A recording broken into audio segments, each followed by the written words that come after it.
You are listening to the Self-Help Psychic Podcast with your host, Tabitha Stitt. I am a psychic medium, licensed school teacher, and I'm here to provide you with messages from the universe, spirit, source, whatever you'd like to call this higher guiding power. Your soul's purpose is here happening right now. Are you aligned or misaligned? This podcast is going to help you discover everything you're meant to be and beyond.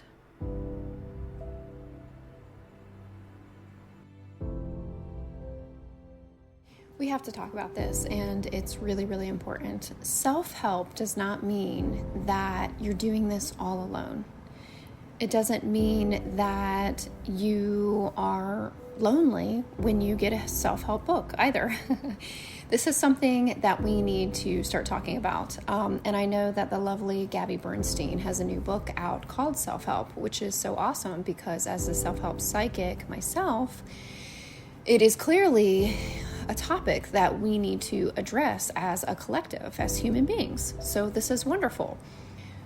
I've always found myself in the self-help section, and I never thought twice about it. And I read somewhere, not in that book, or I heard something somewhere along the lines, where apparently people were self-conscious of reading self-help books or being in that genre or that section in the bookstore. And I'm like, what? I never thought anything bad about it. I'm like, I thought we were all supposed to help ourselves.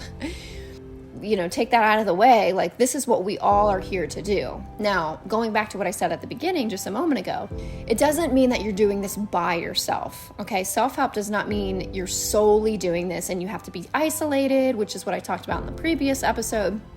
We actually need each other as human beings. Okay. So keep that in mind. Self-help is allowing yourself to recognize those things that do indeed help you. You might not know exactly what helps you until you start exploring different things, such as therapy or a psychic reading or going for a run, going for a jog, boxing. So maybe it's like a physical way of helping yourself. It could be more of an emotional, like talking about your feelings, expressing them, getting them out, talking to a friend. It could be more psychological, like what can I do to spiritually help myself as well? Do I feel like praying is helpful? Do I need to write out my ideas and my plans and my goals and my ambitions? Do I enjoy being around Mother Nature? Do I just want to sit in Mother Nature? So these are all different ideas of what can be beneficial to your soul. So I want you to start thinking about the things that actually help you help yourself and utilize those tools. One of the things is self-reflection, because we have to begin to think about what helps us feel better and what doesn't help us feel better. So the things that bring us down, the things that don't lift our souls up, or that really puts us in a darker place.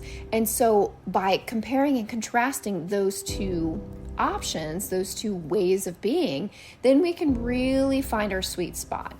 And I'm not saying not to ever experience those feelings that take you down a little bit, because that is part of the healing process as well.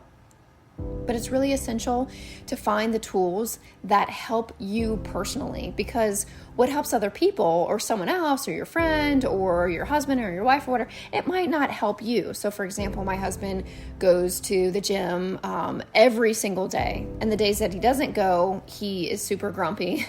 He's starting to learn, okay, I can be a little bit more flexible. But those are going to the gym is what he absolutely loves to do.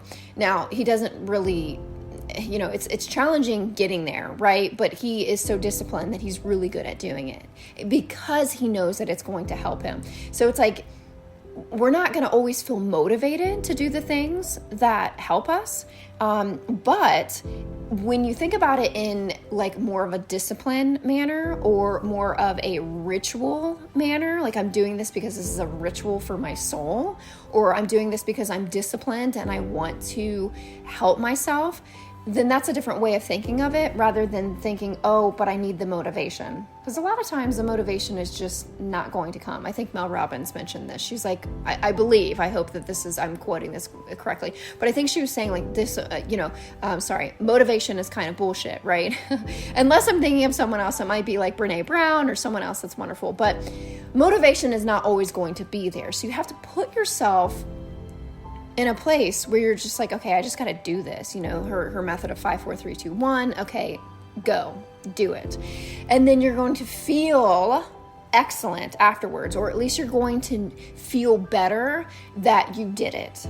The self-help industry per se, it's all about allowing yourself to just be who you are.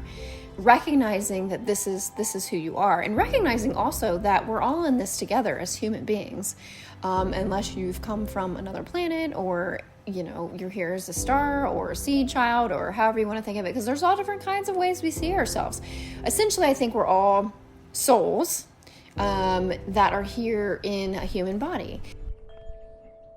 Hey there, Tabitha here, interrupting my own show. I have the Circle for Your Soul's Purpose. It's an online event with other women where we get together and you receive messages from spirit, source, your higher self, whatever you would like to call this guiding force of love.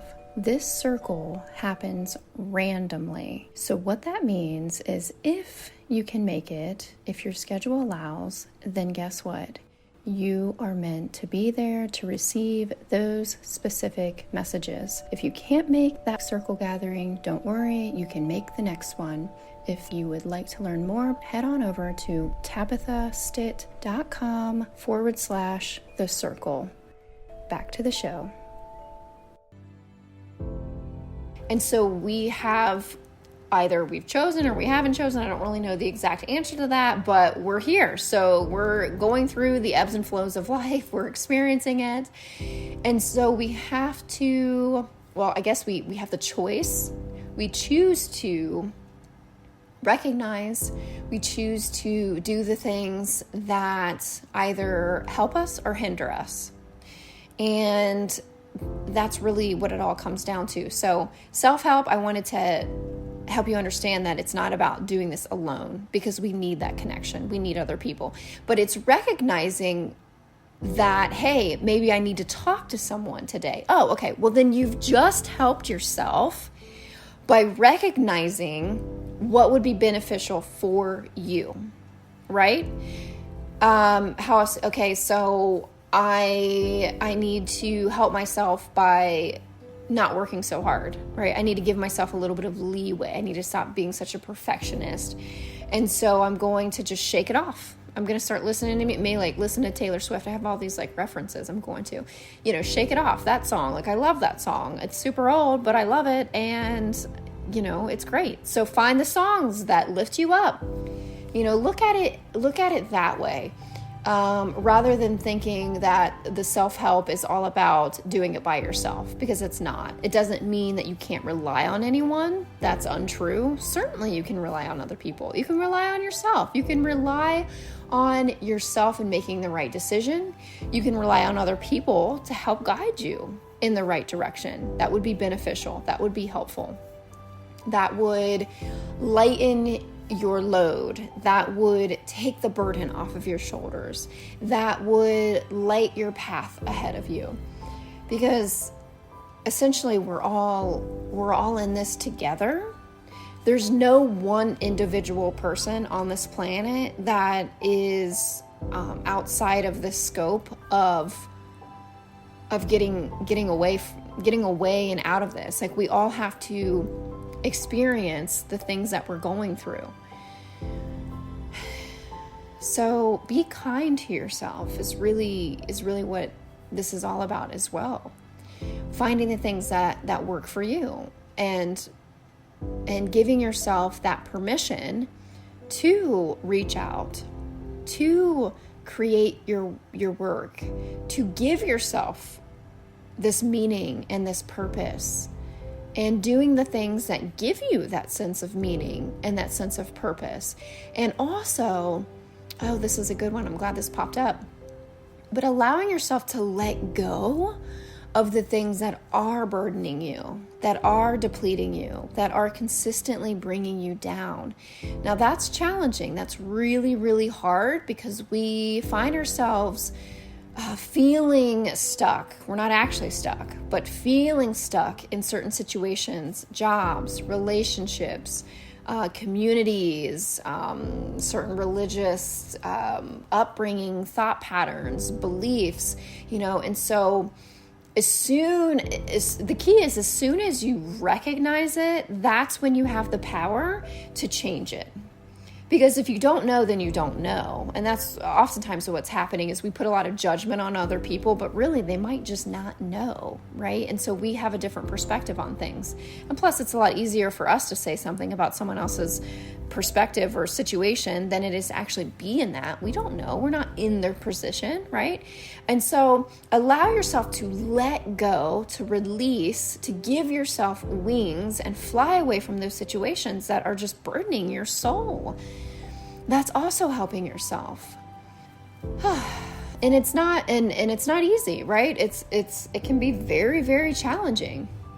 But to give yourself a little bit of leeway, to ask for help is also helping yourself. Now get that. To ask for help is self-help 101 as well. Again, this is not about doing this by ourselves or isolating ourselves. It's about allowing ourselves to recognize that, hey, you know what? I can do this. I believe in myself.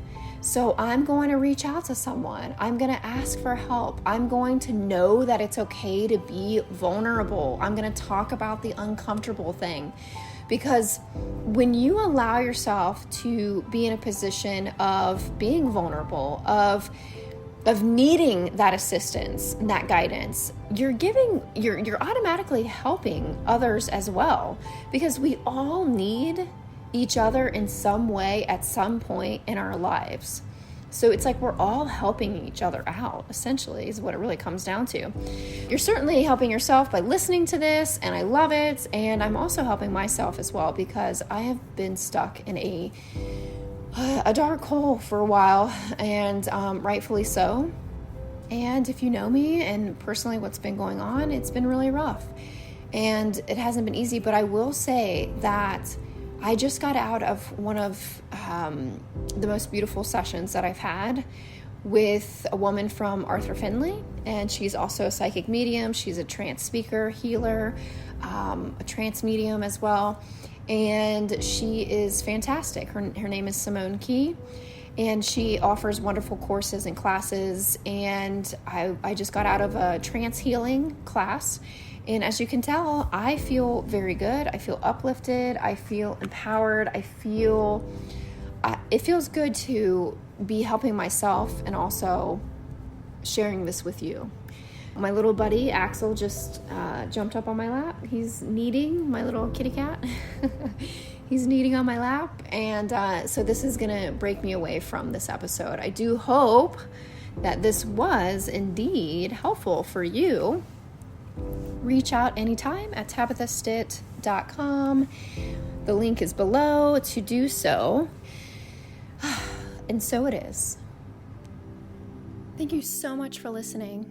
If you have a question that you want answered about spirit, empowering yourself, or how to manifest a life you truly love, head on over to tabithastitt.com/podcast and submit your question there.